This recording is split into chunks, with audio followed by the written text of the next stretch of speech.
نحمده ونصلي على رسول الكريم اما بعد فاعوذ بالله من الشیطان الرجیم بسم اللہ الرحمن الرحیم رب اشرح لي صدری ويسر لي امری واحلل عقدۃ من لسانی یفقهوا قولی اللهم فقهنا في الدین اللهم انا نسألك علما نافعا وعملا متقبلا ورزقا طیبا۔ پیاری بہنوں اور دینی بھائیوں، قرآن کی روح سے انسان کی گمراہی کے 3 سبب ہیں۔ ایک یہ کہ وہ اللہ کے قانون کو چھوڑ کر اپنے نفس کی خواہشات کا غلام بن جائے۔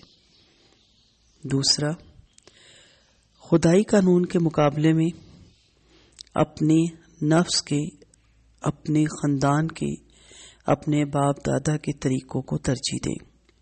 اور تیسرا یہ کہ اللہ اور اس کے رسول صلی اللہ علیہ وسلم نے جو طریقے بتائے اس کو بالائے طاق رکھ کر انسانوں کی پیروی کرنے لگ جائے، چاہے وہ انسان خود اس کی اپنی قوم کے بڑے لوگ ہوں یا غیر قوموں کے۔ مسلمان کی اصل تعریف کیا ہے؟ وہ ان تینوں بیماریوں سے پاک ہو۔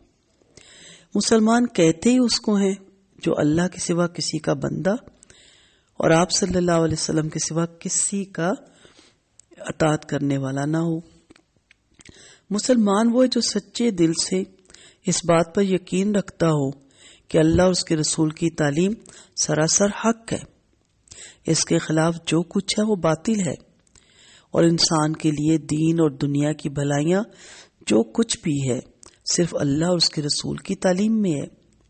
اس بات پر کامل یقین جس شخص کو ہوگا وہ اپنی زندگی کے ہر معاملے میں صرف یہ دیکھے گا کہ اللہ اور اس کے رسول کا کیا حکم ہے، اور جب اسے حکم معلوم ہو جائے گا تو سیدھی طرح سے اس کے آگے سر جھکا دے گا، پھر چاہے اس کا دل کتنا ہی تلملائے اور خاندان کے لوگ کتنی ہی باتیں بنائیں اور دنیا والے کتنی ہی مخالفت کریں، وہ ان میں سے کسی کی پرواہ نہ کرے گا، کیونکہ ہر ایک کو اس کا صاف جواب یہی ہوگا کہ میں اللہ کا بندہ ہوں، آپ کا بندہ نہیں ہوں، اور میں رسول پر ایمان لایا ہوں، آپ پر ایمان نہیں لایا ہوں۔ ہمارا مسئلہ کیا ہے؟ ہمیں نماز پڑھنے میں یا شرعی پردہ کرنے میں یا داڑھی رکھنے میں مردوں کو یا ٹخنے سے اونچی شلوار کرنے میں کیوں ہچکچاہٹ ہے؟ کیونکہ ہم اپنے نفس کے بندے ہیں۔ یہ نفاق کی علامت ہوتی ہے۔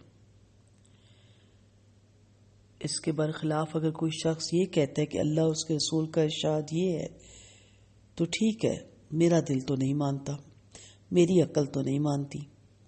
ہم زبانہ قول سے نہیں کہتے، لیکن اپنی زبانہ حالت سے بتاتے ہیں کہ ہماری عقل اور ہماری سمجھ بڑی ہے، یا مجھے تو اس میں نقصان نظر آتا ہے، جیسے مرد حضرات کو داڑھی رکھنے میں اور عورتوں کو شرعی پردہ کرنے میں۔ اس لیے میں اللہ اور رسول کی بات کو چھوڑ کر اپنی رائے پہ چلوں گا تو ایسے شخص کا دل ایمان سے خالی ہوگا۔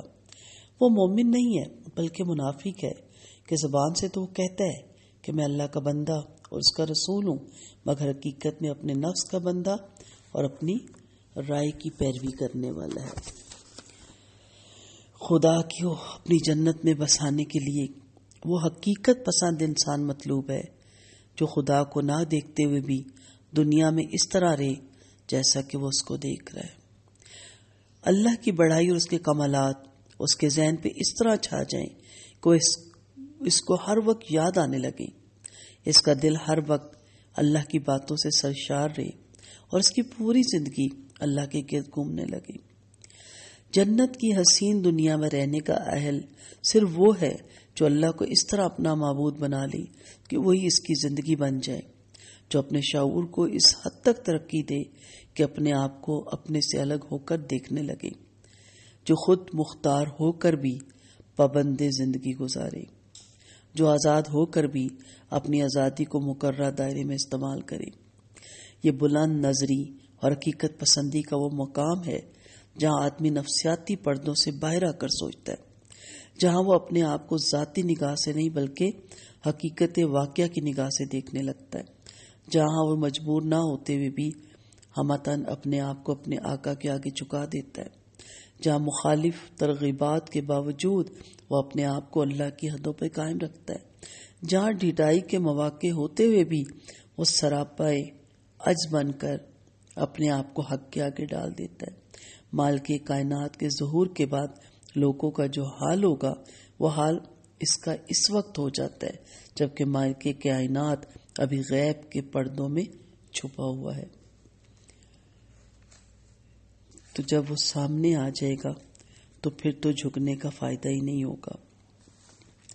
آپ جانتے ہیں نا کہ پھر ہم پڑھے لکھے لوگ ہیں کہ پھر حشر کے میدان میں جب سجدے کے لیے کہا جائے گا تو ان لوگوں کی کمریں اکڑ جائیں گی جو سجدہ نہیں کرتے اور نمایاں نظر آئیں گے بیچ میں اکڑے ہوئے۔ استغفر اللہ۔ آج بن دیکھے رب کو، غیب میں چھپے ہوئے رب کو، اس کو سامنے محسوس کریں۔ جب آپ کسی بادشاہ یا کسی پرائم منسٹر یا کسی بھی دنیا کے معزز انسان سے ملنے جاتے ہیں تو پھر دیکھا کریں آپ کا کیا معیار ہوتا ہے۔ دوسری طرف ہم رب کی طرف جاتے ہی نہیں، اور اگر ہم میں سے کچھ جاتے بھی ہیں خوش نصیب تو پرواہ نہیں ہوتی کہ کس ہستی کے سامنے سجدہ ریز ہونے جا رہے ہیں۔ اسلام کا اصلی معیار قرآن مجید میں اللہ تعالیٰ خود فرماتے ہیں، قل ان صلاتی و نسکی و محیای و مماتی للہ رب العالمین لا شریک لہ و بذالک امرت وانا اول المسلمین۔ یعنی اے محمد صلی اللہ علیہ وسلم کہہ دو میری نماز اور میرے تمام مراسم ابو عبادت، میرا جینا اور میرا مرنا سب کچھ اللہ کے لیے ہے جو ساری کائنات کا مالک ہے، اس کا کوئی شریک نہیں، اور اسی کا مجھے حکم دیا گیا اور سب سے پہلے میں اس کی اطاعت میں سر تسلیم خم کرتا ہوں۔ قل ان صلاتی و نسکی و محیای و مماتی للہ رب العالمین۔ اس کی تشریح کے لیے عمریں چاہیے۔ اس کی تشریح نبی کریم صلی اللہ علیہ وسلم کے اس ارشاد سے مکمل ہو جاتی ہے، جس نے کسی سے دوستی محبت اللہ کے لیے کی اور دشمنی کی تو اللہ کے لیے کی، اور کسی کو دیا تو اللہ کے لیے اور کسی سے روکا تو اللہ کے لیے، اس نے اپنے ایمان کو کامل کر لیا، یعنی وہ پورا مومن ہو گیا۔ پہلے جو قرآن کی آیت آپ کے سامنے میں نے پیش کی، اس سے معلوم ہوتا ہے کہ اسلام کا تقاضا یہ ہے کہ انسان اپنی بندگی کو اور اپنے جینے اور مرنے کو صرف اللہ کے لیے خالص کرے اور اللہ کے سوا کسی کو اس میں شریک نہ کرے، یعنی نہ اس کی بندگی اللہ کے سوا کسی اور کے لیے ہو اور نہ اس کا جینا اور نہ مرنا۔ اور اسی کی تشریح نبی کریم صلی اللہ علیہ وسلم کی زبان سے جو میں نے آپ کو سنائی، اس سے معلوم ہوتا ہے کہ آدمی کی محبت اور دشمنی اور اپنی دنیاوی زندگی کے معاملات میں اس کا لین دین خالصتاً اللہ کے لیے ہوتا ہے، اور یہی عین تقاضۂ ایمان ہے۔ اس کے بغیر ایمان کی تکمیل نہیں ہوتی، چاہے اب کتنے ہی عبادت گزار ہی کیوں نہ ہو۔ جتنی کمی اس معاملے میں ہوگی اتنا ہی نقص آدمی کے ایمان میں ہوگا، اور جب اس حیثیت سے آدمی مکمل طور پر اللہ کا ہو جائے تب کہ ان کا ایمان مکمل ہو جاتا ہے۔ یہ چیزیں پھر ولایت کا دروازہ کھولتی ہیں ولیوں کے لیے، اپنے دوستوں کے لیے، اللہ کے دوستوں کے لیے۔ بعض لوگ یہ سمجھتے ہیں کہ اس قسم کی چیزیں صرف ولیوں کے لیے، ولایت کے لیے، ورنہ ایمان و اسلام کے لیے انسان کے اندر یہ کیفیت پیدا ہونا شرط نہیں ہے، یعنی بالالفاظ دیگر اس کیفیت کے بغیر بھی انسان مومن اور مسلم ہو سکتا ہے، مگر یہ غلط فہمی ہے، اور اس غلط فہمی کے پیدا ہونے کی وجہ یہ ہے کہ عام طور پر لوگ فقہی اور قانون اسلام اور اس حقیقی اسلام میں جو اللہ کے ہاں معتبر ہے فرق نہیں کرتے۔ قانونی اور حقیقی اسلام کا فرق۔ فقہی اور قانونی اسلام میں آدمی کے قلب کا حال نہیں دیکھا جاتا اور نہ دیکھا جا سکتا ہے، بلکہ صرف اس کے اقرار زبانی کو اور اس امر کو دیکھا جاتا ہے کہ وہ اپنے اندر ان لازمی علامات کو نمایاں کرتا ہے یا نہیں، جو اقرار زبانی کی توثیق کے لیے ضروری ہے۔ اگر کسی شخص نے زبان سے اللہ اور رسول اور قرآن اور آخرت اور دوسرے ایمانیات کو ماننے کا اقرار کیا اور اس کے بعد وہ ضروری شرائط بھی پوری کر دے جن سے اس کے ماننے کا ثبوت ملتا ہے، تو وہ دائرہ اسلام میں داخل ہو گیا اور سارے معاملات اس کے ساتھ مسلمان سمجھ کے کیے جائیں گے۔ لیکن یہ چیز صرف دنیا کے لیے ہے، وہ دنیاوی حیثیت سے وہ قانونی مسلمان ہے۔ اس کا حاصل اس کے سوا کچھ نہیں کہ ایسے اقرار کے ساتھ جتنے لوگ مسلم سوسائٹی میں داخل ہوں وہ سب مسلمان مانے جائیں اور ان میں کوئی فرق نہ کیا جائے۔ ان کو ایک دوسرے پر شرعی اور قانونی اور اخلاقی اور معاشرتی حقوق حاصل ہوں، ان کے درمیان شادی بیاہ تعلقات اور میراث تقسیم ہو، اور جب وہ مریں تو مسلمانوں کے قبرستان میں دفنائی جائیں۔ یہی ہے نا ہم مسلمان، اور یہ بھی ضروری ہے۔ آج ہم دیکھتے ہیں حقیقی مسلمان یا حقیقی اسلام۔ آخرت میں انسان کی نجات اور ایک مسلم اور مومن قرار دیا جانا اور اللہ کے مقبول بندوں میں شمار ہونا اس قانونی اقرار پر مبنی نہیں ہے، بلکہ وہاں اصل چیز آدمی کا قلبی اقرار، اس کے دل کا جھکاؤ اور اس کا رضا اور رغبت اپنے آپ کو اللہ کے حوالے کر دینا ہے۔ یہی وجہ ہے کہ ہم حقیقی اسلام کے دائرے میں داخل نہیں ہوتے، جس کی وجہ سے ہم سے سجدے نہیں ہوتے۔ سجدے ہوتے ہیں تو وہ سجدے نہیں ہوتے جو اللہ کو مطلوب ہے، کیونکہ ہماری دل کا جو قلبی جھکاؤ ہے نا وہ کسی اور طرف ہے، ہماری رضا اور رغبت کسی اور کاموں میں ہے۔ ہم کام چھوڑ کے نماز پڑھتے ہیں کہ اس کے بعد بہت سے کام کرنے ہیں، جبکہ ہمیں نماز پڑھ کے تو پھر کام کر لینی چاہیے، وقت پہ پڑھنی چاہیے۔ تو قلب کو کوشش کریں گے کہ اس میں پہلے رب سما جائے اور دل اس کے آگے سجدہ ریز ہو جائے، پھر جسم بھی سجدے کر لیں گے۔ دنیا میں جو زبانی اقرار کیا جاتا ہے وہ تو صرف قاضی شرع کے لیے اور عام انسانوں اور مسلمانوں کے لیے، کیونکہ وہ صرف ظاہری کو دیکھ سکتے ہیں، مگر اللہ آدمی کے دل کو اور اس کے باطن کو دیکھتا ہے اور اس کے ایمان کو ناپتا ہے۔ اس کے ہاں آدمی کو جس حیثیت سے جانچا جائے گا وہ یہ ہے کہ آیا اس کا جینا اور مرنا اور اس کی وفاداریاں اور اس کی اطاعت اور بندگی اور اس کا پورا کارنامہ زندگی اللہ کے لیے تھا یا کسی اور کے لیے۔ اگر اللہ کے لیے تھا تو وہ مسلم اور مومن قرار پائے گا، اور اگر کسی اور کے لیے تھا تو نہ وہ مسلم ہوگا نہ مومن۔ اس حیثیت سے جو جتنا خام نکلے گا اتنا ہی اس کا ایمان اور اسلام خام ہوگا۔ اللہ آزمائشوں کی بھٹی میں ڈالتا ہے، جیسے لوگ سونے کو کندن بنانے کے لیے آگ میں تپایا جاتا ہے، تو پتہ چل جاتا ہے کہ کس کا ایمان ہے اور کس کا ایمان قانونی اور حقیقی نہیں ہے، قانونی ہے صرف۔ سو جتنا خام نکلے گا اتنا ہی اس کا ایمان اور اسلام خام ہوگا، خواہ دنیا میں اس کا شمار کیسے ہی بڑے مسلمانوں میں ہوتا رہا ہو اور اس کو کتنے ہی بڑے مراتب دیے گئے ہوں۔ یہاں مراتب کیوں مانگے جاتے ہیں؟ میرا نام ہو، میں گدی نشین بنوں، جبہ پہنوں مخصوص، میری عزت ہو۔ کہاں ہے اللہ کی عزت؟ کہاں ہے اللہ کا نام؟ کہاں ہے میرا رحمان؟ وہ کہاں گیا؟ یہ تو دوسرے مراتب ہو گئے۔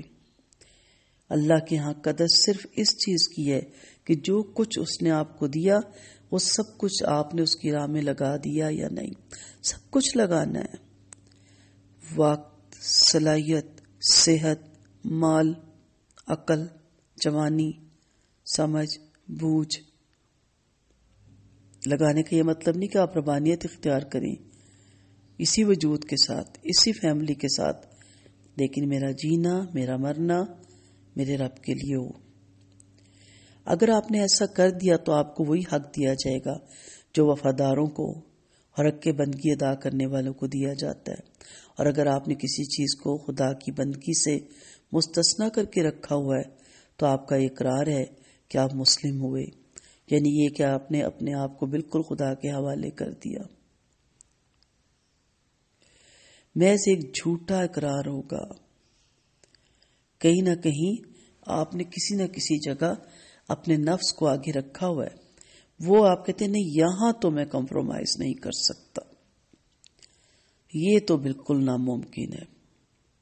ہم نے اپنے کاروبار کے اصول خود بنا رکھے ہیں، ہم نے اپنی زندگی کا طرز عمل خود بنا رکھا ہے. اللہ اور اس کے رسول کا طرز عمل کہاں گیا؟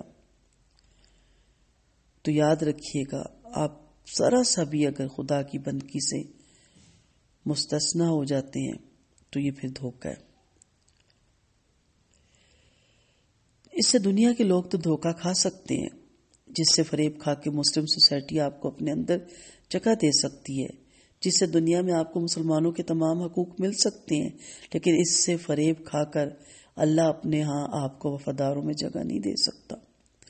یہ قانونی اور حقیقی اسلام کا فرق ہے جو میں نے آپ کے سامنے رکھا. اگر آپ غور کریں گے تو آپ کو معلوم ہوگا کہ اس کے نتائج صرف آخرت ہی میں مختلف نہیں ہوں گے، بلکہ دنیا میں بھی ایک بڑی حد تک مختلف ہے. دنیا میں جو مسلمان پائے گے یا آج پائے جاتے ہیں، فرق ہے نا. پھر ہم کہتے ہیں یہ کس طرح دین پہ چل لیتے ہیں، بڑی بات ہے جی، کتنی ان کی نمازوں میں خشوع ہے. ہم بیٹھے بات ڈسکس کرتے ہیں نا، وہ فلاں بندہ جی آندھی ہو یا طوفان نماز نہیں چھوڑتا. اب آپ کو پتہ چلا وہ نماز کیوں نہیں چھوڑتا، کیوں اس کا صرف وہ جزوی مسلمان نہیں ہے. ان چیزوں کو سامنے رکھتے ہوئے جو میں کتابیں پڑھتی ہوں، جو اسٹڈی کرتی ہوں، جو علماء کی باتیں ہوتی ہیں، بہت سی جگہوں سے میں نے پڑھا ہوتا ہے.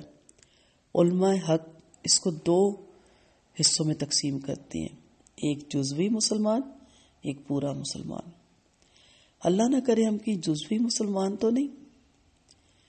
ایک قسم کا مسلمان وہ ہے جو اللہ اور اس کے رسول کا اقرار کر کے اسلام کو بحیثیت اپنے مذہب کے مان لیتا ہے، مگر اپنے اس مذہب کو اپنی کلی زندگی کا محض ایک جز اور ایک شعبہ ہی بنا کر رکھتا ہے. 2.5 انچ کی سب کی مسجدیں اپنی ہیں نا، ہر ایک کی اپنی باؤنڈری لائن ہے. ہم کیا کہتے ہیں جی ہمارے خاندان میں تو برقعے پہنے جاتے، ایک کہتا ہے نہیں جی ہمارے خاندان میں چادریں پہنی جاتی، ایک کہتا ہے ہمارے خاندان میں شادی اس طرح کی جاتی ہے، ایک کہتا ہے ہمارے میں ایسے کی جاتی ہے. یہ ہمارے کیا ہیں؟ ہر ایک کا دین اپنی باؤنڈری لائن کے اندر ہی رہتا ہے اور وہاں کے ختم ہو جاتا ہے. جو اللہ اور اس کے رسول نے باؤنڈری لائن بنائی تھی وہ کہاں ہے؟ اس مخصوص جز اور شعبے میں تو اسلام کے ساتھ عقیدت ہو، عبادت گزاریاں ہوں، تسبیح اور مصلی ہو، اللہ کا ذکر ہو، کھانے پینے اور بعض معاشرتی معاملات میں پرہیزگاریاں ہوں، اور وہ سب کچھ ہو جسے مذہبی طرز عمل کہا جاتا ہے، مگر اس شعبے کے سوا ان کی زندگی کے دوسرے تمام پہلو ان کے مسلم ہونے کی حیثیت سے مستثنا ہو. سمجھ آ رہی ہے بات؟ رمضان آیا، مسلمان بن گئے رمضان کے. اچھا جب سمجھاؤ تو سارے کہتے جی کوئی نہیں، اتنا تو ہونا چاہیے نا کہ دیکھیں رمضان میں کتنے لوگ بدل جاتے ہیں. صرف رمضان کے لیے تو جزوی مسلمان ہے نا آپ. جیسے عید کا چاند نکلتا ہے مسجد ویران، کہاں گئے نمازی؟ کہتے نا مسجد ڈھونڈتی ہیں، نمازی کہاں ہیں؟ رمضان ختم ہوتا ہے، اسلام تو نہیں نعوذ باللہ ختم ہوتا نا. صفے ویران، بچیاں فوراً مہندیاں لگانے، بازاروں میں شاپنگ کرنے، چاند رات منانے، اس کے بعد بال کھول کے پرفیوم لگا کے ہر ایک سے ملنا، خوشبوئیں آنا. اس دن صبح کی نماز کوئی نہیں پڑھتا. پھر یہ جزوی مسلمان ہیں ہم. وہ تو ایک مشق ہوتی ہے پورا سال اس طرح گزارنے کی، ہر چیز کو اس پہ لے لیں. کچھ لوگ داڑھی رکھ لیتے ہیں رمضان میں، جیسی چاند رات ہوتی ہے داڑھی مڈوا لیتے ہیں. یہ سب کیا ہے؟ ایسے لوگ محبت کرتے ہیں تو اپنے نفس سے یا اپنے مفاد سے یا اپنی قوم اور ملک سے، یا کوئی اور ہوتا ہے ریزن. وہ دشمنی کریں اور کسی سے جنگ کرے تو وہ بھی اپنی کسی دنیاوی یا نفسیانی تعلقات کی بنا پر کرتے ہیں.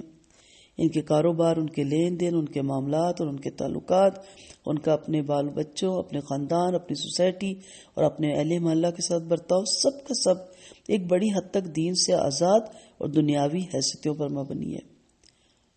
ایک زمیندار کی حیثیت سے، ایک تاجر کی حیثیت سے، ایک حکمران کی حیثیت سے، ایک سپاہی کی حیثیت سے، ایک پیشہ ور کی حیثیت سے، ان کی اپنی ایک مستقل حیثیت ہو جس کا ان کا مسلمان ہونے کی حیثیت سے کوئی تعلق نہیں ہوتا۔ پھر اس قسم کے لوگ مل کر اجتماعی طور پر جو تعلیمی اور سیاسی ادارے قائم کریں، وہ بھی ان کے مسلمان ہونے کی حیثیت سے خواہ جزوی طور پر متاثر یا منسوب ہوں، لیکن فی الواقع ان کو اسلام سے کوئی تعلق نہیں۔ آپ مائنڈ نہ کیجیے گا میں کون ہوتی ہوں یہ بتانے والی، کہ آپ مسلمان ہیں یا میں مسلمان ہوں کہ نہیں، صرف جھنجھوڑنا چاہ رہی ہوں۔ یہی وجہ نا کہ نمازیں نہیں پڑھی جاتی، شرعی پردے نہیں کیے جاتے، داڑھیاں نہیں رکھی جاتی، سچ نہیں بولا جاتا۔ پیچھے وجہ کیا ہے کہ ہم جزوی مسلمان ہیں۔ کوشش ہے کہ ہم حقیقی مسلمان بنیں، پورے کے پورے مسلمان۔ ادخلوا فی السلم کافہ۔ آتے ہیں دوسرے قسم کے مسلمان پہ، پورے مسلمان۔ اللہ تعالیٰ ہمیں ان میں شامل کرے۔ دوسری قسم کے مسلمان وہ ہے جو اپنی پوری شخصیت کو اور اپنے پورے وجود کو اسلام کے اندر پوری طرح دے دے، ان کی ساری حیثیتیں ان کے مسلمان ہونے کی حیثیت میں گم ہو جائیں۔ وہ باپ ہو تو مسلمان کی حیثیت سے، بیٹا ہو تو مسلمان کی حیثیت سے، شوہر یا بیوی ہو تو مسلمان کی حیثیت سے، تاجر ہو، زمیندار ہو، مزدور ہو، ملازم ہو، پیشہ ور ہو تو مسلمان کی حیثیت سے۔ ان کے جذبات، ان کی خواہشات، ان کے نظریات، ان کے خیالات، ان کی رائے، ان کی نفرت، ان کی رغبت، ان کی پسند ناپسند، سب کچھ اسلام کے تابع ہوں۔ ان کے دل و دماغ پر، ان کی آنکھوں اور کانوں پر، ان کے پیٹ اور ان کی شرمگاہوں پر، ان کے ہاتھوں پاؤں اور ان کے جسم و جان پر اسلام کا مکمل قبضہ ہو۔ نہ ان کی محبت اسلام سے آزاد ہو، نہ دشمنی۔ جس سے ملے تو اسلام کے لیے ملیں، اور جس سے لڑیں تو اسلام کے لیے لڑیں۔ کسی کو دیں تو اس لیے دیں کہ اسلام کا تقاضا یہی ہے کہ اسے دیا جائے، اور کس سے روکیں تو اس لیے روکیں کہ اسلام یہی کہتا ہے کہ اس سے روکا جائے۔ اور ان کا یہ طرز عمل صرف انفرادی حد تک ہی نہ ہو، بلکہ ان کی اجتماعی زندگی بھی سراسر اسلام کی بنیادی پر قائم ہو۔ بحیثیت ایک جماعت کے ان کی ہستی صرف اسلام کے لیے قائم ہو، اور ان کا سارا اجتماعی برتاؤ اسلام کے اصولوں پر مبنی ہو۔ ایسا مسلمان چاہیے۔ خدا کا مطلوب مسلمان یہی ہے۔ یہ دو قسم کے مسلمان حقیقت میں بالکل ایک دوسرے سے مختلف ہیں، چاہے قانونی حیثیت سے دونوں ایک ہی امت میں شامل ہیں، اور دونوں پر لفظ مسلمان کا اطلاق یکساں ہوتا ہے۔ پہلی قسم کے مسلمانوں کا کوئی کارنامہ تاریخ اسلام میں قابل ذکر یا قابل فخر نہیں۔ ایسے مسلمانوں نے کبھی تاریخ رقم نہیں کی، کوئی مارکے نہیں کیے اسلام کے لیے۔ انہوں نے فی الحقیقت کوئی ایسا کام کیا ہی نہیں جو تاریخ میں اپنے نقوش چھوڑے۔ زمین نے ایسے مسلمانوں کا بوجھ کبھی محسوس نہیں کیا۔ اسلام کو اگر تنزل نصیب ہوا تو ایسے لوگوں کی بدولت ہوا۔ ایسے مسلمانوں کی کثرت مسلم سوسائٹی میں ہو جانے کا نتیجہ اس شکل میں رونما ہوا کہ دنیا کے نظام زندگی کی بھاگیں کفر کے قبضے میں چلی گئی۔ یہ ہمارے جو جزوی مسلمان ہیں، اور مسلمان اس کے ماتحت رہ کر صرف ایک محدود مذہبی زندگی کی آزادی پر قانع ہو گئی۔ خدا کو ایسا مسلمان ہرگز مطلوب نہ تھا۔ ایسے مسلمان کی کوئی وقت نہیں۔ اس نے اپنے انبیاء کو دنیا میں اس لیے نہیں بھیجا تھا، نہ اپنی کتابیں اس نے نازل کی تھی کہ صرف اس طرز کے مسلمان دنیا میں بنا ڈالے جائیں۔ دنیا میں ایسے مسلمان کے نہ ہونے سے کسی حقیقی قدر و قیمت رکھنے والی چیز کی کمی نہ تھی جسے پورا کرنے کے لیے سلسلہ وحی اور نبوت کو جاری کرنے کی ضرورت پیش آتی۔ در حقیقت جو مسلمان اللہ کو مطلوب ہے، جنہیں تیار کرنے کے لیے انبیاء کی بعثت اور کتابوں کی تنزیل نہ ہوئی، اور جنہوں نے اسلامی نقطہ نظر سے بھی کبھی کوئی قابل قدر کام کیا یا آج کر سکتے ہیں، وہ صرف اور صرف دوسری قسم کے مسلمان ہیں۔ آپ کہیں گے آج پھر آنٹی نے دو کا لے آیا۔ ہر چیز دو ہوتی ہے بیٹا، ہر چیز۔ پلیز حقیقی مسلمان بنے، پورے مسلمان بنے، خدا کے مطلوب مسلمان بنے، تو پھر آپ کے سجدے بھی دیکھیے گا، آپ کی نمازیں بھی دیکھیے گا، اس کی لذت بھی دیکھیے گا، اور اس میں خشوع خضوع بھی دیکھیے گا، اور آپ کا دل ہر وقت اٹکا رہے گا، نماز میں ہر وقت اٹکا رہے گا۔ پھر آپ کو پتہ چلے گا کہ نماز کیا ہوتی ہے، نماز آپ کو کہاں تک لے جاتی ہے۔ یہ مومن کی معراج ہے، عروج پہ لے جاتی ہے، اللہ سے ملاقات کرواتی ہے، اللہ سے ملاقات کا ذریعہ بنتی ہے۔ تو انبیاء کس لیے آئے، کتابوں کا نزول کس لیے ہوا؟ بہت بن لیا جزوی مسلمان۔ کیوں تھوڑے ہوتے ہیں حقیقی مسلمان؟ کیوں وہ الگ نکلا ہوا جتھا ہوتا ہے جنہیں دیکھ کے ہم امپریس ہوتے ہیں؟ امپریس ہونا چھوڑ دیں، آج سوچیں میں ویسا کیوں نہیں، میں ویسی کیوں نہیں، میں آج تک حقیقی مسلمان کیوں نہیں بنی؟ حقیقی مسلمان بنے۔ انشاءاللہ سلسلہ جاری رہے گا، اسی ٹاپک کو لے کے آگے بڑھیں گے۔ وآخر دعوانا ان الحمدللہ رب العالمین، سبحانک اللہم وبحمدک، نشہد ان لا الہ الا انت، نستغفرک ونتوب الیک۔ السلام علیکم ورحمۃ اللہ وبرکاتہ۔ اس دعاؤں کی طالب رخسانہ اعجاز۔